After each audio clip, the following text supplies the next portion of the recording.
Í dæmi 2 eigum við að finna bæði vetrareinkunn og lokaeinkunn fyrir þessa nemendur sem sjá hérna til vinstri. Þið sjáið að hver og einn námsþáttur hefur mismunandi vægi.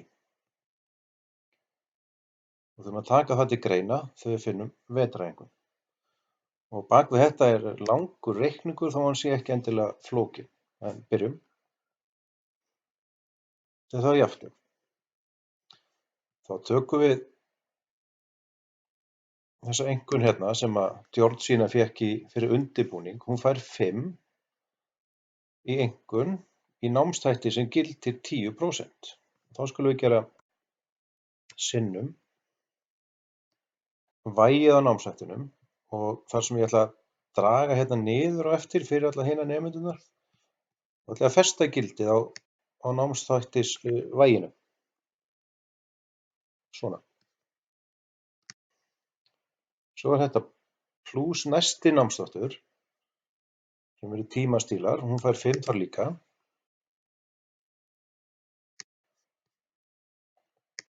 Ég ætla að festa gildið á öllum námsþáttum, engu öðru.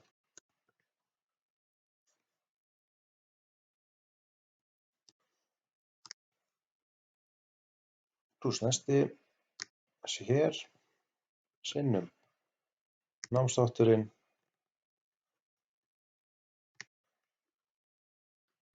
svona.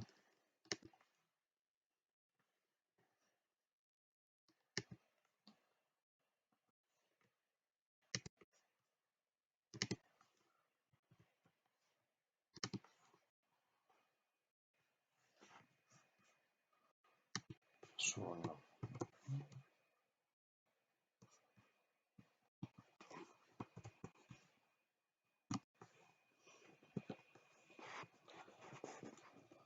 Og nú sjáum við að ég ætla að halda áfram.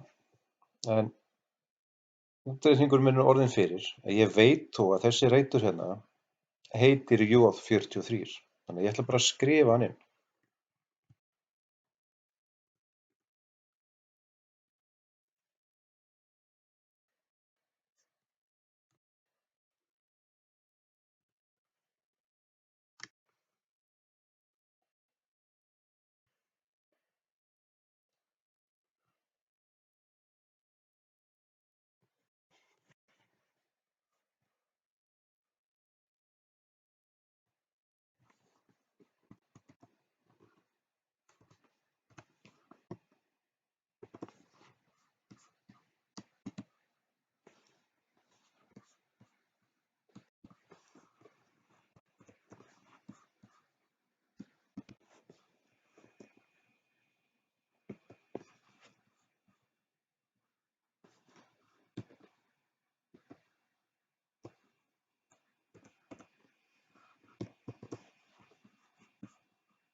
Þá er komið með alla þætti.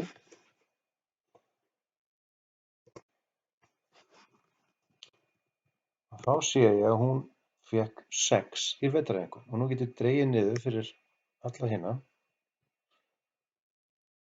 Svona. En til þess að finna lokaeinkunn hjá henni, þá sjáum við að hún er líka með prófseinkunn sem er gildir 60% og vetrareinkunn sem við vorum að vinna með er 40%. Þá gerum við eftirfarandi. Vetrareinkunnin sinnum vægið á henni, festa gildið þar, plús prófeinkunnin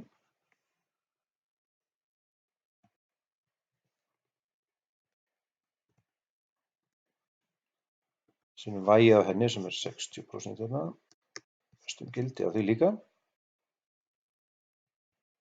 Þannig. Þá sé ég að hún er með 6,6 í lokaeinkunni. Við skulum finna lokaeinkunni fyrir hérna. Svona.